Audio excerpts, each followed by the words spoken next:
Hello বন্ধুরা, কেমন আছো? আশা করি ভালো আছো। আবারও নিয়ে চলে এলাম নতুন একটা ভিডিও। ভালো লাগলে লাইক কমেন্ট করবেন, সব বন্ধুদের কাছে ভিডিওটা পুরোপুরি শেয়ার করে দেবেন। পুরোপুরি ভিডিওটা দেখবেন, টেনে টেনে দেখবেন না, তাহলে কিছুই বুঝতে পারবেন না। যাই হোক, দেখতেই পাচ্ছ আমি এখানে তেলাপিয়া মাছ নিয়ে নিয়েছি। তেলাপিয়া মাছের ঝাল হবে। এই যে তেলাপিয়া মাছটাকে বাড়িতে ভালোভাবে কেটে নেওয়া হয়েছে। কেটে নিয়ে নুন হলুদ দিয়ে দেবো। দিয়ে দেখো, আমি এখন দিয়ে দিলাম। দিয়ে এটাকে মাছটাকে ভালো করে মেখে নেব। ভালো করে একটু মানে মাছটাকে ভালো করে মেখে নিতে হবে। দেখবে যাতে হাতের মধ্যে কাটা না ফুটে যায়, তাতে সমস্যা হয়ে যাবে। কাটা ফুটে গেলে তখন, আর এমনি শীতের সময় তো, আস্তে করে একটু ভালো করে মাখিয়ে নেবে। আর যদি মনে করবে না হাত দিয়ে মাখাবো না, একটা খুন্তি দিয়ে নেবেন, তাহলে অসুবিধা হবে না। হাত দিয়ে মাখালে পরে কী হবে বলো তো, মশলাগুলো ভালোভাবে ঢুকে যাবে। এই খুন্তি দিয়ে মাখালে তো মশলাগুলো ঢুকবে না। যাই হোক, আমার মাছগুলো মাখানো হয়ে গেছে। লবণ হলুদ আমি কড়াই বসিয়ে দিয়ে দিয়েছি। কড়াইতে আমি তেল দিয়েছি। তেলটাকে আমি ভালো করে গরম করে নেব। তেলটাকে আমি ভালো করে গরম করে নেব। এবার এক এক করে মাছগুলো ছাড়তে হবে। এবার খুন্তি দিয়ে তেলটাকে আমি ভালো করে নাড়াচাড়া দিয়ে নেব। আমার তেলটা অলরেডি হয়ে গেছে, দেখতেই পাচ্ছে ধোঁয়া উঠছে তেল দিয়ে। আর সবসময় কড়াই গরম করে মাছ ভাজবে, দ্রুত মাছ ভাজা হয়ে যাবে। মাছ পুড়বে না, কিচ্ছু হবে না, কিন্তু একটু খেয়াল রাখতে হবে মাছের দিকে। এই যা, যে আমি মাছগুলো দিয়ে দেবো। মাছগুলো পিসগুলো অনেক বড় বড়, তেলাপিয়া মাছ তো বেশ বড় বড়। আমি অল্প করে মাছগুলো দিয়ে ভেজে নেব। এই যে 3 পিস দিয়েছি, 3 পিস করে আমি পুরোপুরি মাছগুলো ভেজে নেব।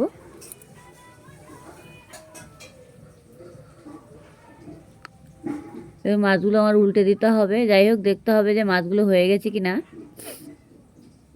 এমনি দেখলেই বোঝা যাবে। অবশ্য আমি মাছটা ঢাকিনি, কোনো অসুবিধা নেই। আর এই মাছগুলো এত ভালো লাগে, মাছ তেলাপিয়া মাছ এমনিতে কড়া করে ভাজলে। আর হালকা ভাজলে পরে কাঁচা কাঁচা টাইপের লাগে মাছটা। তেলাপিয়া মাছটা যত ভালো করে ভাজবে, তত খেতেও ভালো লাগবে। যাই হোক, দেখো আমার মাছটা পুরো লাল লাল হয়ে গেছে। আমি উল্টে দিয়েছি। কড়ার গায়ে কোনোভাবেই লাগিনি, দেখতেই পাচ্ছ। একটু তেলটা একটু বেশি দিতে হয় মাছটা ভাজার সময়। আর তেলটা, মাছটা যত কাঁচা থাকবে তত মাছটা আস্তে গন্ধ বেরোবে, মাছটা খাওয়া যাবে না, ভাল লাগবে না, এরকম হবে। আর মাছটা যত ভালো করে ভাজবে, মাছটা খেতেও খুবই টেস্টি হবে। যাই হোক, আমার এই মাছটা পুরোপুরি ভাজা হয়ে গেছে। এখন আমার তুলে নেওয়ার সময় হয়ে গেছে। আমি বাকি যে মাছটা ছিল, সেই মাছটা দিয়ে আমি আবারও ভেজে নেব। এভাবে এক এক করে মাছগুলো নিয়ে নিতে হবে ভেজে। সব মাছ অবশ্য দিইনি, যাতে মাছগুলো ভেঙে যাবে বলে সবগুলো দেওয়া হয়নি। 3টে করে পিস দিয়েছি, বড় বড় পিস এমনিতে মাছের, তার জন্য 3 পিস করে দিয়ে দিয়েছি। তাহলে আর ভাঙার কোনো সম্ভাবনা থাকবে না।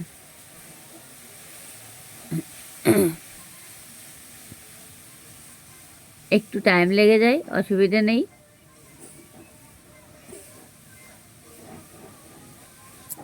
আর তেলাপিয়া মাছ তো যত ভালো করে ভাজবে, তত খেতেও খুব ভালো লাগবে।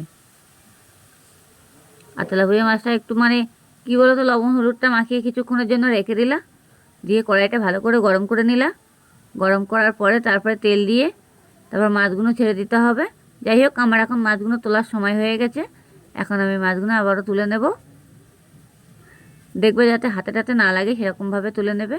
আমি অবশ্য খুন্তি দিয়ে তুলে নিচ্ছি মাছগুলো, দেখতেই পাচ্ছ। খুন্তি দিয়েই মাছগুলো দেবো আবারও। বাকি যে মাছগুলো ছিল, আমার হাত দেওয়ার কোনো দরকার নেই। আমার এমনিতে যেই মাছ দাও না কেন, ছোটো মাছ বলো আর বড়ো মাছ বলো, আমি খুন্তি দিয়েই মাছ তেলের ওপরে দিই। হাত দেওয়ার দরকার নেই। আর যদি মনে করো লবণ হলুদ মাখানোর সময় হয়ে গেছে, তাহলে হাত দিয়ে তখনই মাখিয়ে নেই, তাহলে আর অসুবিধা হয় না। যাই হোক, দেখে নেবো আমার মাছগুলো আবার হয়ে গেছে কিনা। না হয়ে গেছে দেখলাম। এবার মাছগুলো এক এক করে আমি উল্টে দিচ্ছি আবারও। এই যে উল্টে দিলাম।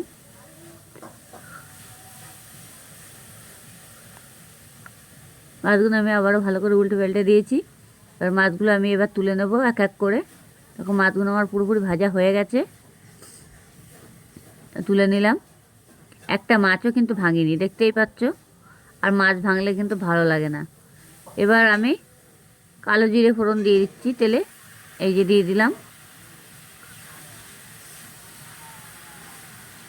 তারপরে দেবো একটু পেঁয়াজ, কেটে রেখেছি, পেঁয়াজ দিয়ে দিচ্ছি।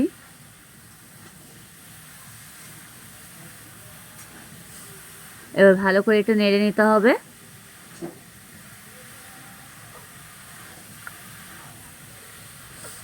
পেঁয়াজটাকে পুরো লাল লাল করে ভেজে নেবো আমি এখন।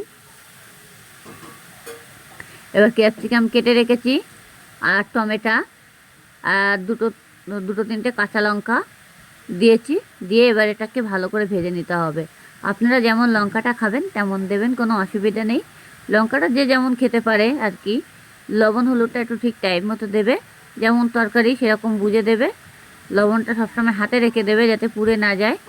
প্রয়োজন হয় পরে দেবে, তাতে কোনো অসুবিধা নেই, কিন্তু পুড়ে গেলে কিন্তু তরকারির টেস্টটাই অন্যরকম হয়ে যাবে, সেটা একটু খেয়াল রাখতে হবে।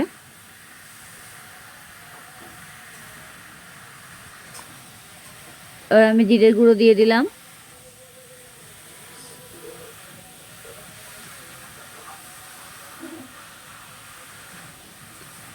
এখন একটু নেড়ে দিতে হবে, যেটি হোক, না হলে পুড়ে যাবে।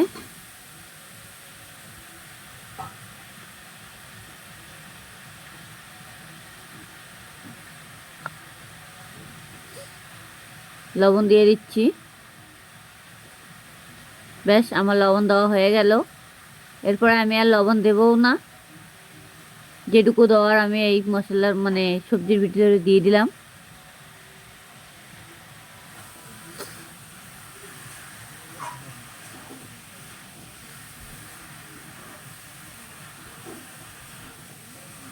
একে ভালো করে নাড়তে হবে। এখন আমি আবারও হলুদ দিয়ে দেব। হলুদটা একটু সামান্য দেবে, একটু বুঝে দেবেন যাতে পুড়ে না যায়। হলুদ পোড়া গন্ধ বেরোলে কিন্তু খেতে পারবে না। হালকা একটু চিনি দিয়ে দিলাম, আপনারা চাইলে দিতে পারো, না চাইলে না দিতে পারো, কোনো অসুবিধা নেই, যে যেমনভাবে খেতে পারে আর কি। চিনিটা অনেকে খায়, অনেকে খায় না। এবার এটাকে ভালো করে ভেজে নিতে হবে আমার, সুন্দরভাবে ভাজতে হবে যাতে এটা পুড়ে না যায়। এটার মধ্যে বেশি তেল দেওয়ার দরকার নেই, না মাছের তেল একদম পুরো ভরভরা করে উঠে ভেসে থাকবে বলে বেশি তেল দেওয়া হলো না।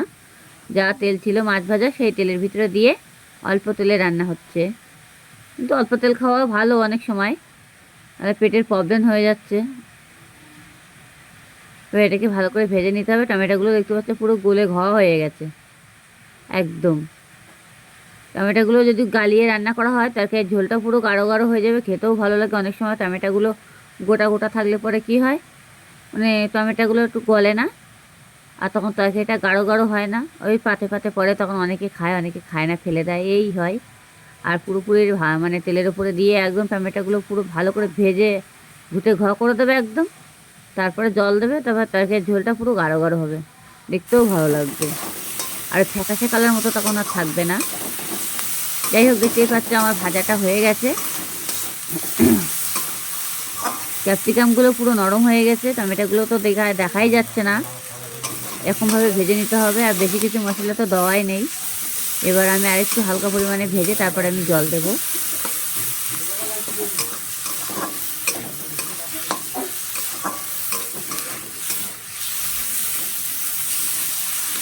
আর এমনি শীতের সময় মাছের ঝোল খেতে খুবই ভালো লাগে।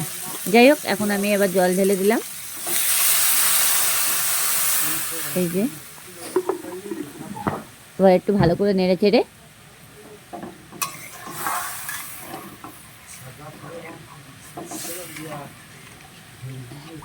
চেড়ে দিলাম ভালো করে, দিয়ে আমি এবার ঢেকে দেব, ঢাকা দিয়ে দেব।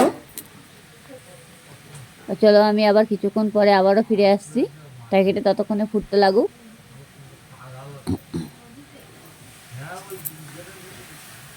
এবার আমি ঢাকাটা খুলে দেখবো। এই যে ঝোলটা ফুটে উঠে গেছে, যেটি হোক। এবার যে আমার মাছটা বাকি ভাজা ছিল, সে মাছটা আমি দিয়ে দেবো ঝোলের ভিতরে। এই যে ঝোলে দিয়ে দিলাম।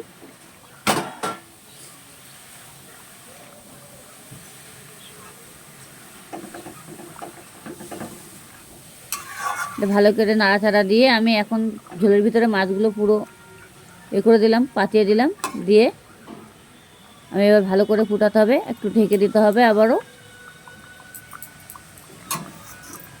আবারও ঢেকে দিলাম আমি আবারও কিছুক্ষণ পর ফিরে আসছি।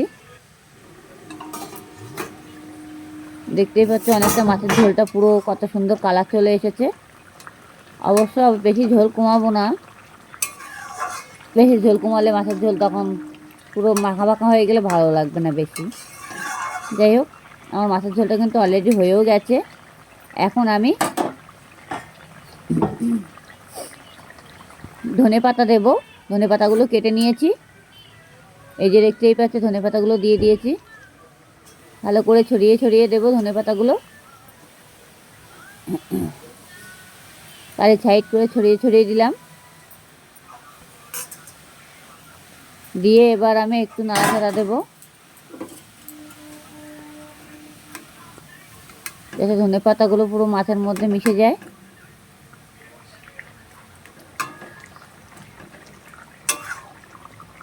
দেখতেই পাচ্ছ এভাবে করে দিতে হবে ধনে পাতাগুলো দিয়ে, খুন্তি দিয়ে দিয়ে। ব্যাস আমার দেওয়া হয়ে গেল। সব ধনে পাতাগুলো চারি সাইডে মাছের ভিতর দিয়ে বসিয়ে দিলাম। এবার আমি কিছুক্ষণের জন্য একটু ঢাকা দিয়ে দেবো।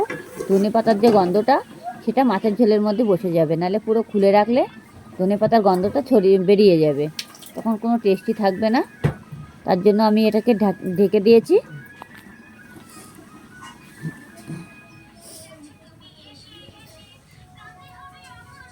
আর গ্যাসটাকে একটু লো করে রাখতে হবে, নাহলে ঝোলটা পুরোটাই টেনে যাবে।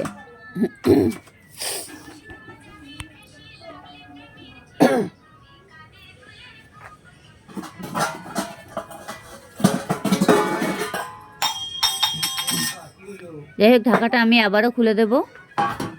এবার খুলে দেখবো যে আমার মাছের ঝোলটা কীরকম হয়েছে। অলরেডি মাছের ঝোলটা হয়েও গেছে। আমি একটা পাত্রে এখন ঢেলে নেব। এই ঢালাও হয়ে গেছে। ভালো লাগলে লাইক কমেন্ট করতে ভুলবে না, কেমন?